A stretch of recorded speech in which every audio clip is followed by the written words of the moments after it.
त्याच्याने ते तुमच्या घरात आले तर आपण बोंबच होणार आहे. तर असं करता कामा नये मित्रांनो. जेवढं होईल तेवढं निसर्गाच्या सानिध्यात आणि निसर्गासाठी आपण काम केलं पाहिजे. आणि निसर्ग आपण जपला तर येणाऱ्या अजून 1000-2000 वर्ष आपण टिकू शकतो. नाही तर हे जेही आहे ते लवकरच्या लवकर बुडणार. कारण की निसर्गाचे खूप खाली स्तर गेलेला आहे. ओझोनचा थर पण खूप खाली गेलेला आहे. आता उन्हाळा चालू आहे.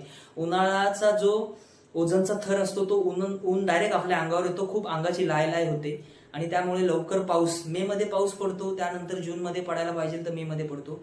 तर असं होता कामा नये. प्रत्येकाने ह्या उन्हाळा संपल्यावर जून मध्ये झाडं लावायची. हे आपलं एक निसर्गाशी एक नातं आहे आणि हीच आपल्या पुढच्या पिढीला आपण काहीतरी देणार आहोत. पुढच्या पिढीला आपण पैसा बंगला तर सगळे देणार आहोत, पण पुढच्या पिढीला निसर्ग नीट दिला तर ते आपल्याला शिव्या घालणार नाही.